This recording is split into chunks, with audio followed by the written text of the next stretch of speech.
ఇడుపులపాయ కేంద్రంగా మరోసారి కడపలో జగన్ మార్కు రాజకీయం స్టార్ట్ అయిందని, తల్లిని ముద్దాడుతున్నాడని, చెల్లిని తరిమేశాడు అంటూ కూడా ఒక వార్త ఇప్పుడు సోషల్ మీడియాలో చక్కర్లు కొడుతున్నటువంటి నేపథ్యంలో అసలు ఇడుపులపాయ కేంద్రంగా జగన్ స్టార్ట్ చేసినటువంటి కొత్త మార్క్ రాజకీయం ఏంటి అనే అంశానికి సంబంధించి మనతో మాట్లాడేందుకు ప్రముఖ రాజకీయ విశ్లేషకులు, ప్రముఖ సీనియర్ జర్నలిస్ట్ సిఎస్ రావు గారు మనతో ఉన్నారు.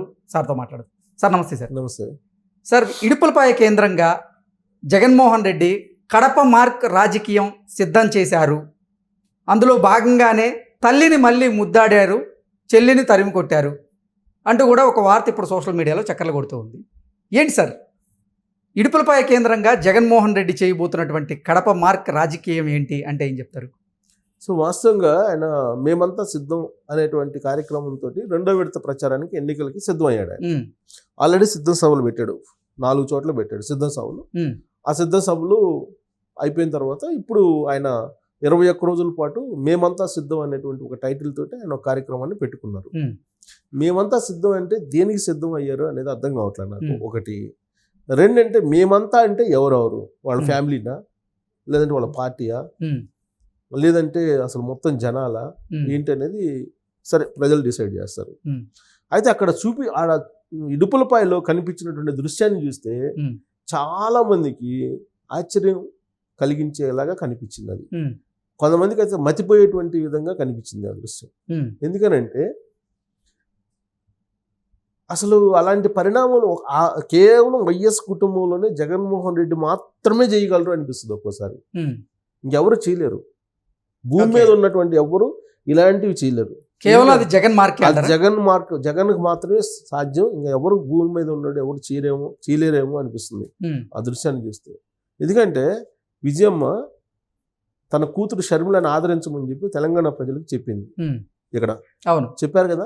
చెప్పిన తర్వాత ఆమె వైఎస్ఆర్ తెలంగాణ పార్టీ తరఫు నుంచి ప్రజల్లోకి వెళ్ళారు. వెళ్తే ప్రతి సభలో కూడా మా బిడ్డని ఆదరించండి అని చెప్పి చెప్పారు.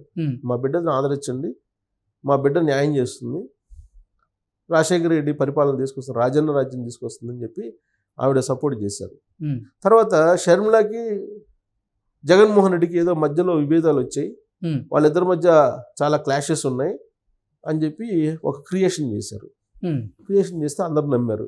వీళ్ళ మధ్య తేడా ఉంది కావాలా, చాలా తేడా వచ్చింది, వీళ్ళిద్దరు పలుక్కోరు, వీళ్ళిద్దరికి అసలు కత్తులు దూసుకుంటున్నారు వీళ్ళిద్దరు అని చెప్పేసి అనుకున్నారు.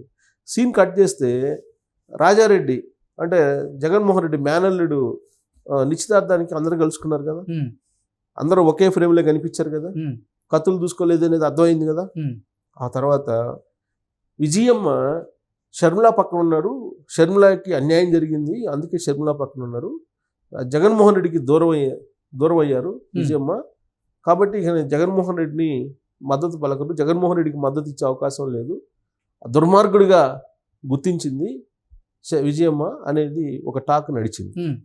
సీన్ కట్ చేస్తే ఇడుపులపాయలో జగన్మోహన్ రెడ్డి ముద్దాడుతూ కనిపించింది. ఆవిడ ఆలింగనం చేసుకొని ముద్దాడుతూ, ఈయన ఆలింగనం చేసుకొని ఆ ముద్దాడుతూ ఆప్యాయతను గురిపిస్తూ, ఆమె బైబిల్లో నా రాజును పంపిస్తున్నాను, మా సైన్యం రాజుతో పాటు సైన్యాన్ని కూడా పంపిస్తున్నాను అని చెప్పి ఆ బైబిల్లో ఏదో చెబుతూ మళ్ళీ వచ్చే ఎన్నికల్లో కూడా మళ్ళీ జగన్మోహన్ రెడ్డిని గెలిపించాలని చెప్పి ఆవిడ ఆ బైబిల్ని చదివి వినిపించి పంపించారు ఆవిడ.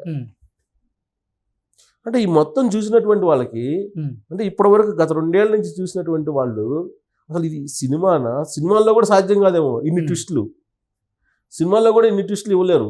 పాపం రాజమౌళికి మొత్తం చూస్తున్నాడో లేదు తెలియదు, రాజమౌళి ట్విస్టులు ఇస్తుంటారు కదా సినిమాల్లో ఎక్కువ, మధ్య పాపులర్ కదా ఆయన. సో ఆయనకన్నా ట్విస్ట్ ఇచ్చేవాళ్ళు ఉన్నారు, కానీ దీన్ని క్రైమ్ థ్రిల్లర్ అనాలా, లేదంటే క్రైమ్ కుటుంబ కథా చిత్రం అనాలా, లేదంటే ఏమనాలో ఈ అర్థం కావట్లేదు. ఈ దృశ్యాల్ని, ఈ ఎపిసోడ్స్ని అసలు ఎవరు ఊహించినటువంటి విధంగా, ఎవ్వరు ఎక్స్పెక్ట్ చేసినటువంటి విధంగా ఈ ట్విస్టులు ఇస్తున్నారు వైఎస్ ఫ్యామిలీ.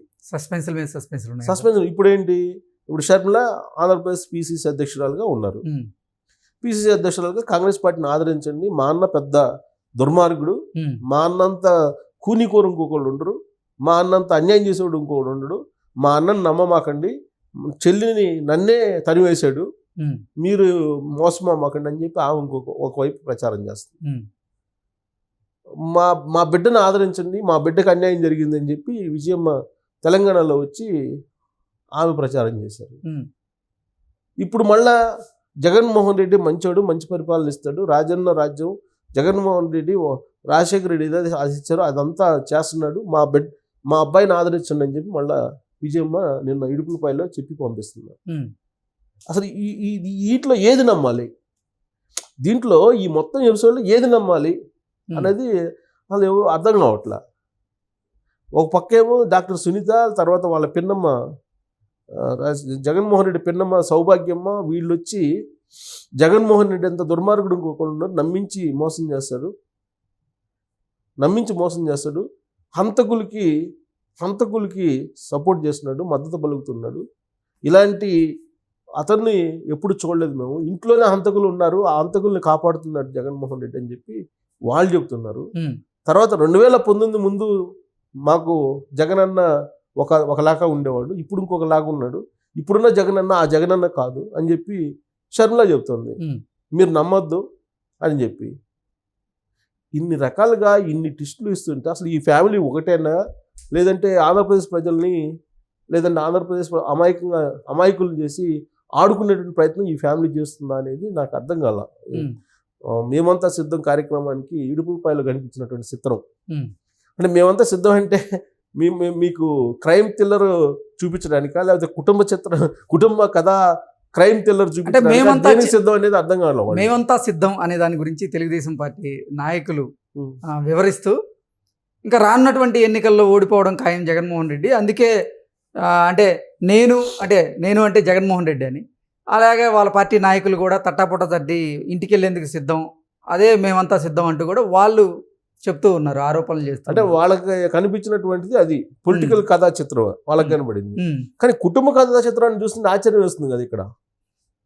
ఇప్పుడు రేపు విజయమ్మ షర్మిలతోటి కూడా వస్తారేమో, షర్మిలతోటి వచ్చి రేపు కాంగ్రెస్ పార్టీ తరఫున ప్రచారం చేస్తుంటే షర్మిలతోటి కూడా వచ్చే అవకాశం ఏముందేమో, ఓకే చెప్పలేము. మరి కొడుకునే విమర్శించాల్సిన పరిస్థితి వస్తుంది కదా, విమర్శిస్తారా? అయితే విమర్శించేది ఏముంది, మా బిడ్డను ఆదరించండి, మా కొడుకుని ఆదరించండి అని చెప్తారు.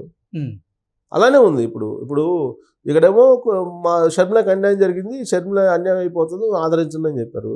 అక్కడేమో మా కొడుకు అద్భుతం, రాజశేఖర రెడ్డి పాలన కొనసాగిస్తున్నాడు, ఆయన ఆదర్శాలను కొనసాగిస్తున్నాడు, ఆయన స్ఫూర్తితో వెళ్తున్నాడు అక్కడ చెప్తున్నారు. మరి అన్యాయం చేసింది ఎవరు ఇక్కడ షర్మిలకి? ఎవరు అన్యాయం చేశారు? ఇదే విజయమ్మ చెప్పారు కదా అన్యాయం జరిగిందని, మరి ఎవరు అన్యాయం చేశారు? ఇది అసలు ఆ కుటుంబానికి సంబంధించినటువంటి ఆ దృశ్యాలు, వాళ్ళ వ్యవహారం, వాళ్ళ మాటలు ఇవన్నీ కనుక గుర్తు చేసుకుంటే అసలు వీళ్ళు ప్రజలతోటి, సమాజంతో ఆడుకుంటున్నారా, లేకపోతే వాళ్ళు జీవిస్తున్నారా? జనరల్గా సినిమాల్లో నటిస్తుంటారు, వీళ్ళు జీవితంలో నటిస్తున్నారా అనేది అర్థం కావట్లేదు. అసలు ఏది నమ్మాలి, ఏది నమ్మకూడదు అనేది. ఇప్పుడు నిన్న చాలా ఆప్యాయంగా జగన్మోహన్ రెడ్డిని ఆవిడ ఆలింగనం చేసుకుని ముద్దాడి దీవించి పంపించింది ఆవిడ. మరి జగన్మోహన్ రెడ్డి తప్పుడోడని చెప్పేసి అన్యాయం చేసింది షర్మిలకి అని చెప్పి ఆమె కదా చెప్పింది. జగన్మోహన్ రెడ్డి పేరు చెప్పకపోయినప్పటికి కూడా అన్యాయం జరిగింది చెప్పింది కదా. ప్లస్ మొన్న రాజారెడ్డి పిల్లలు అంతా తానయ్యి మొత్తం నడిపారు కదా ఆవిడ, అంతా తానే నడిపారు కదా. మరి వీళ్ళ కుటుంబంలో వివాదాలు ఉన్నాయి, విభేదాలు ఉన్నాయి అని చెప్పి అనుకునే వాళ్ళు అమాయకుల, మూర్ఖుల, లేకపోతే వాళ్ళు ఆడుతున్నటువంటి డ్రామాలో సమాజం పడిపోయిందా? దీన్నే మనం కడపలో కనిపించినటువంటి చిత్రం ఇప్పుడు రేపు మళ్ళీ ఆంధ్రప్రదేశ్ అంతటికి చూపించబోతున్నారు వీళ్ళు. వైఎస్ కుటుంబ కథా చిత్రం, వైఎస్ కుటుంబ కథా చిత్రాన్ని. ఇప్పుడు చెల్లెళ్ళని తరివేశారు అని చెప్తారు. చెల్లెళ్ళు ఇద్దరు బయటకు పంపించారు కదా, తల్లిని బయటికి పంపించారు కదా, తల్లి లేదు కదా, తల్లి అక్కడే ఉండలేదు కదా, తాడేపల్లి అయితే ఉండలేదు కదా, ఆమెమో హైదరాబాద్లో షర్మిలతో ఉంటారు. ఇడుపులపై ఏమో అక్కడికి వెళ్ళి దీవించి జగన్మోహన్ రెడ్డికి మళ్ళీ ఇంకో అవకాశం అని చెప్పి ఆమె అక్కడికి పోయి అక్కడ ఒక క్యారెక్టరు, హైదరాబాద్లో ఒక క్యారెక్టరు, తాడేపల్లి ఇంకో క్యారెక్టరు, బెంగళూరులో ఇంకో క్యారెక్టరు. ఒకేసారి ఇన్ని పాత్రల్లో ఇమిడిపోవటం అనేది మామూలుగా ఎవరు సాధ్యం కాదు. సో ఒక్కొక్కళ్ళు ఒక్కొక్క పాత్రలో ఇమిడిపోతున్నారు. జగన్మోహన్ రెడ్డి కుటుంబ కథా చిత్రం, కడపలో చూసినటువంటి చిత్రం మామూలు చిత్రం కదా అది, ఇడుపులపాయలో. ఇంకా అలాంటి ఎన్ని చూడాల్సి వస్తుందో భవిష్యత్తులో. సో ప్రజలే ఆలోచించాలి. ఆయన చెప్తుంటారు కదా, దేవుడు ఉన్నాడు పైన, కింద ప్రజలు ఉన్నారని. మరి ఆ కుటుంబ కథా చిత్రం ఏందనేది తెలియదు. ఇప్పటి వరకు ఆ కుటుంబంలో విభేదాలు ఉన్నాయి లేదా గొడవలు ఉన్నాయి అనే వాళ్ళకి ఒక చిత్రం చూపించారు కడపలో. Okay sir, thank you.